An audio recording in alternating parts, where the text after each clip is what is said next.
Hello everyone and welcome to AGRU Trends, AGRU America's video podcast featuring insights about infrastructure for a sustainable future. This podcast is hosted by AGRU America's Chief Operations Officer Edgardo Cornejo and General Manager of AGRU Chile and Brazil, Francisco Pizarro.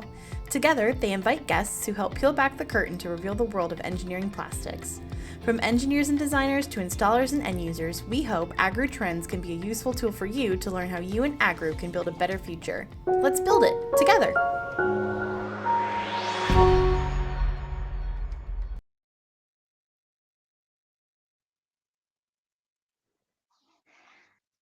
Hello, everyone, and welcome to a new episode of our AGRU Trend podcast.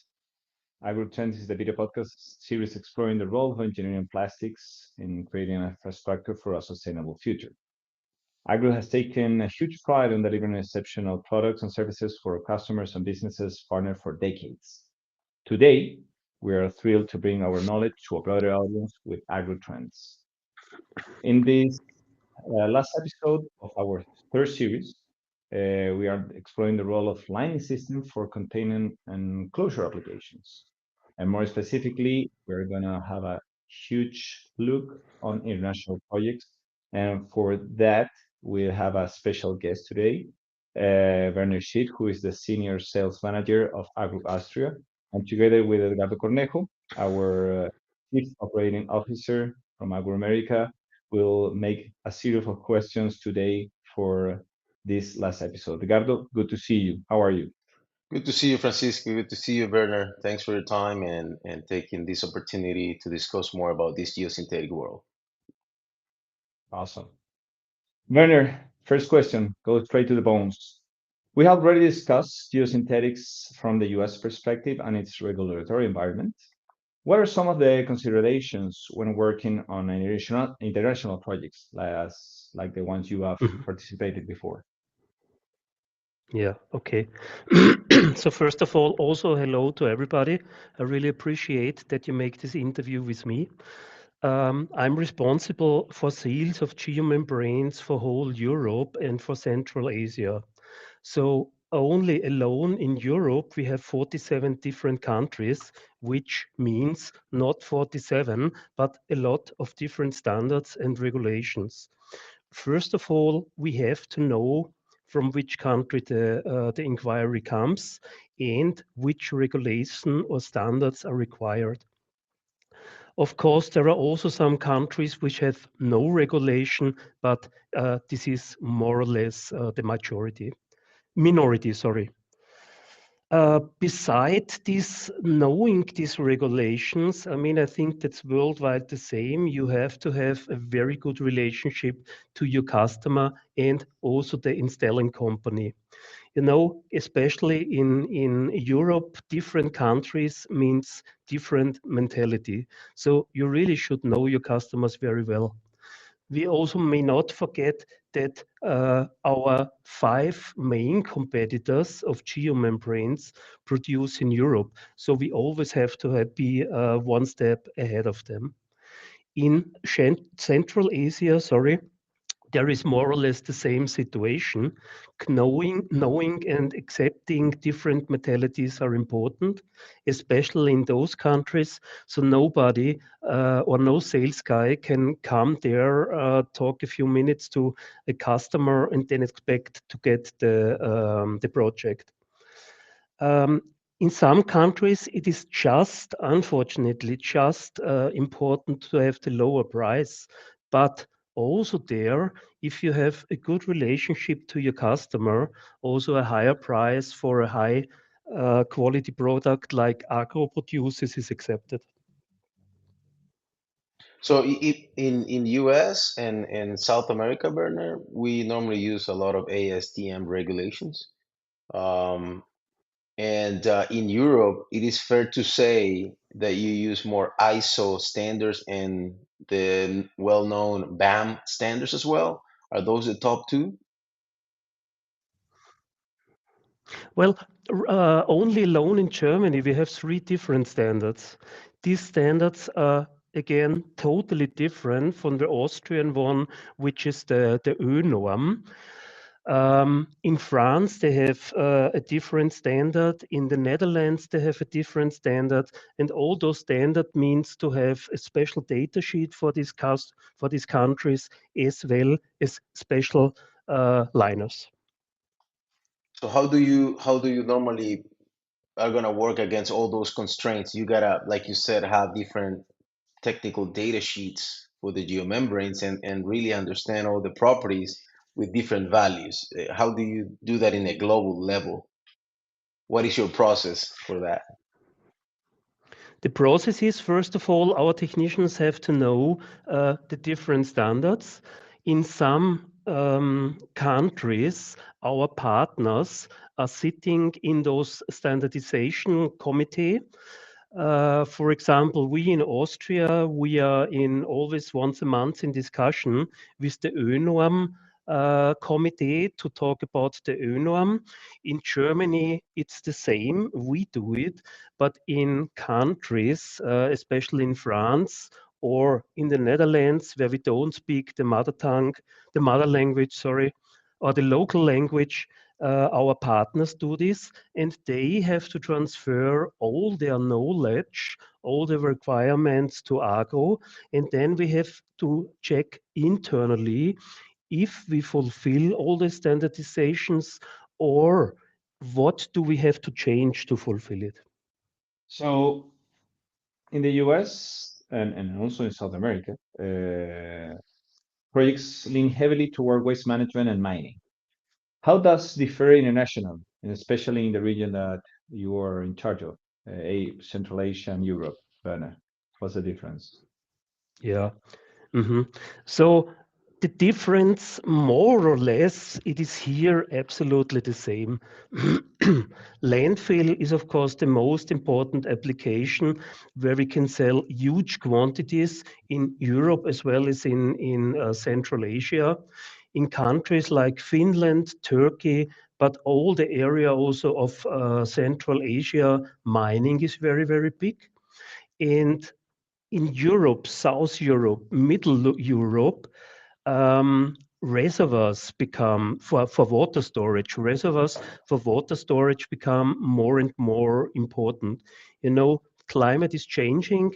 We had some big weather differences here this summer. We had weeks of really very hot temperatures, no rain.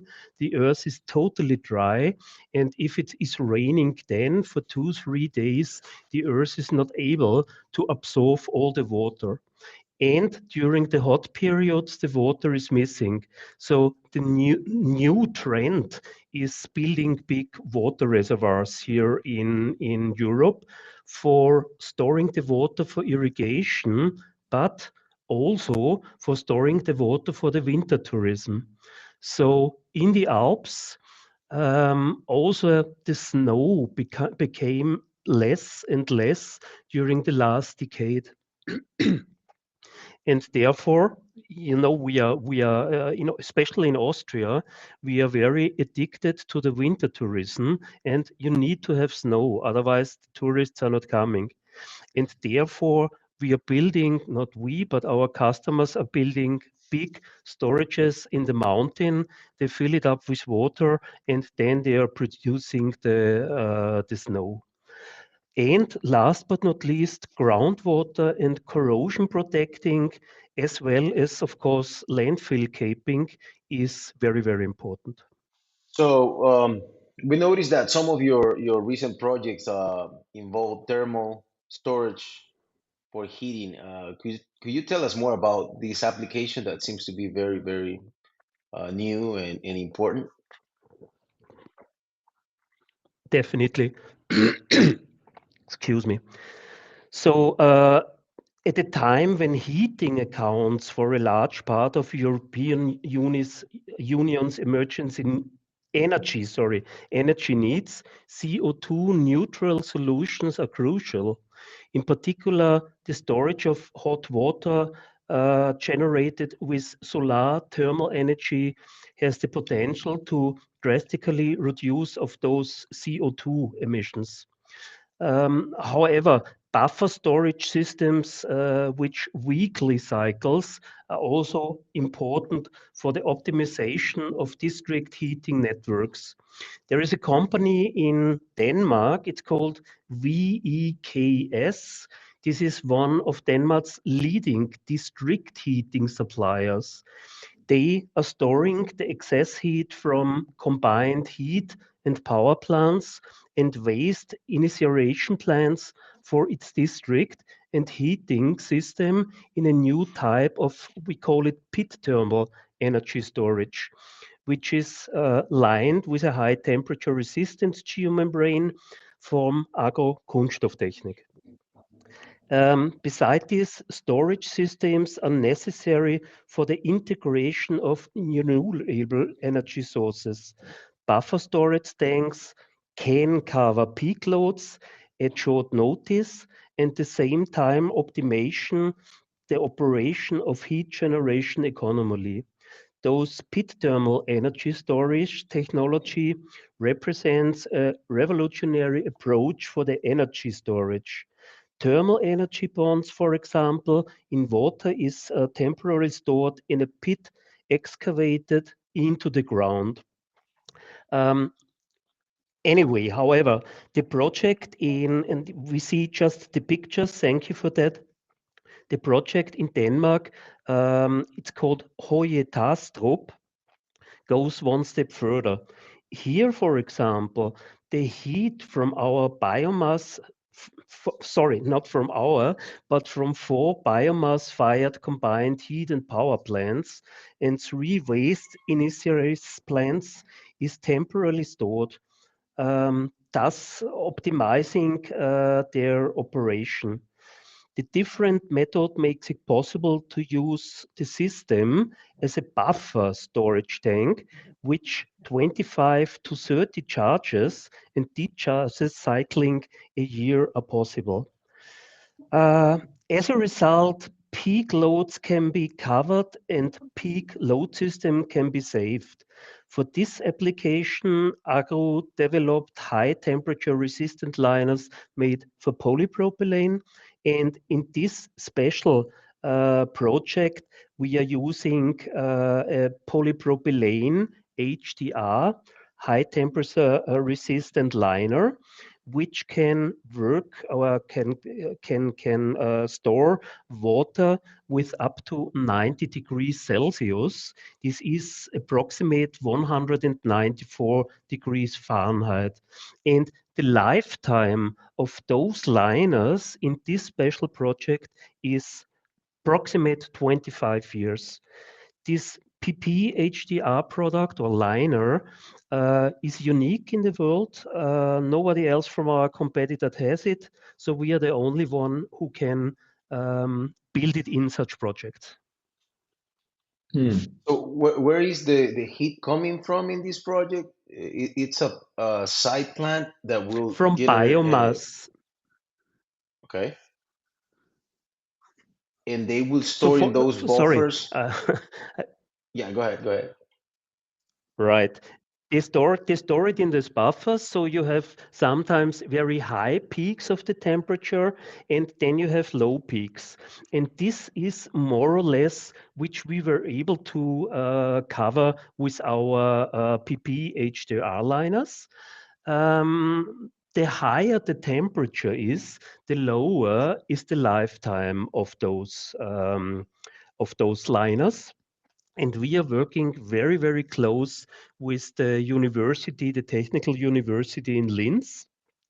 And everywhere we have a project like this, we need to know the temperature of the water, the different cycles, the peaks, the lowest one, the highest one.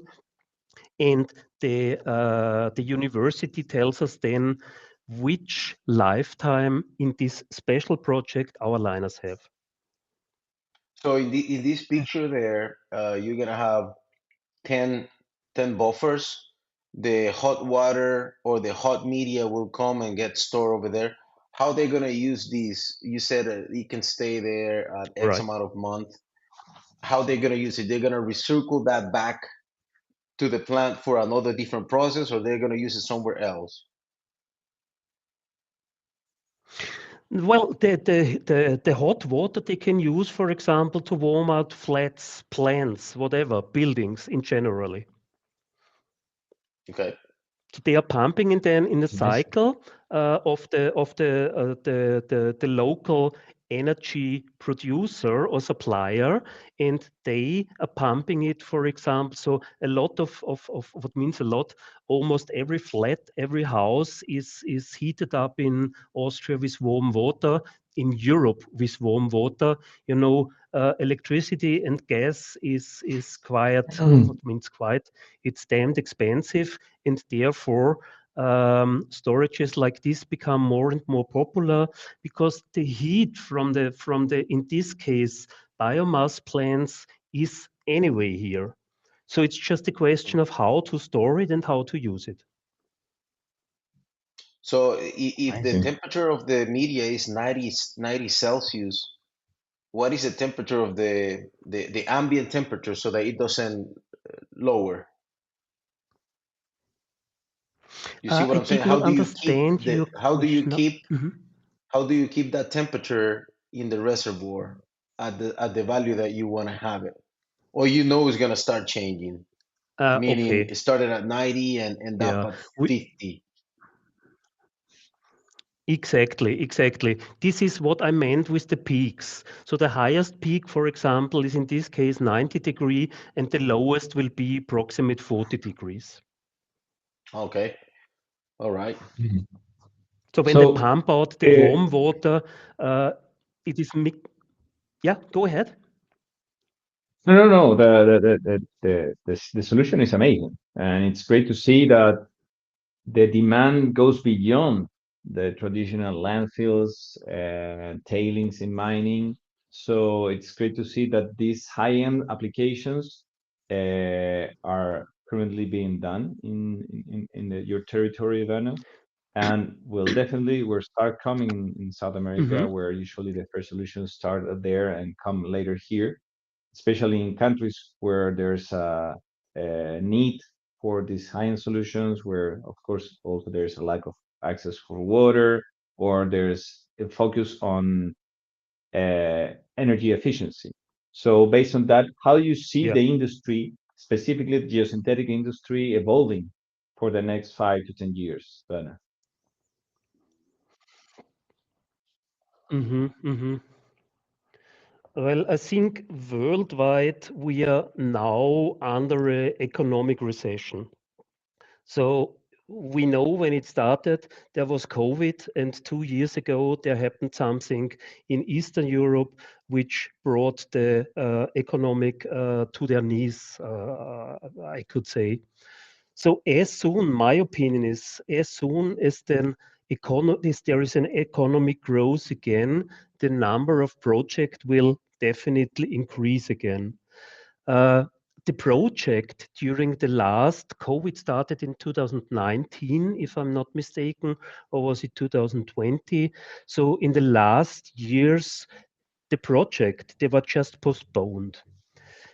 I Mm. see definitely an increase of all geosynthetics, not only geomembranes for the next years.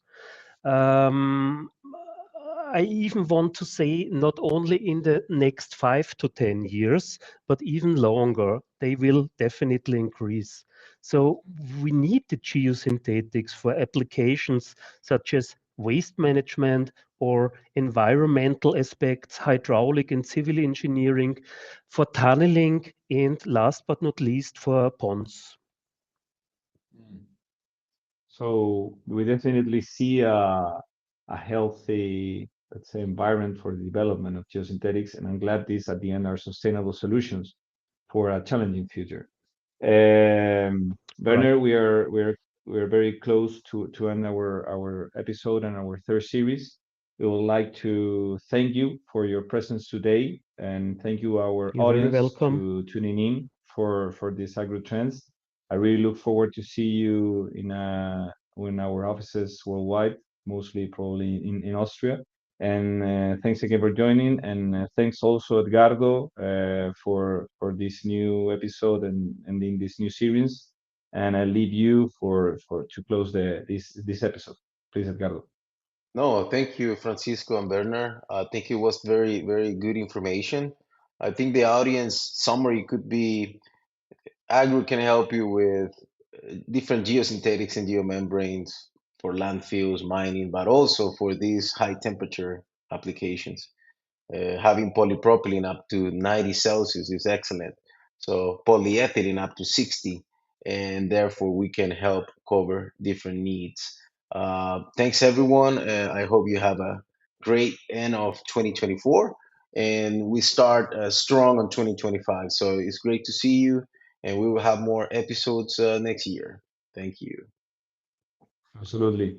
Have a Thank you, great end of the gentlemen. year. See you soon. Bye Thank you, bye. Edgardo. Thank you, Verna. See you. Bye. Bye bye. Thank you.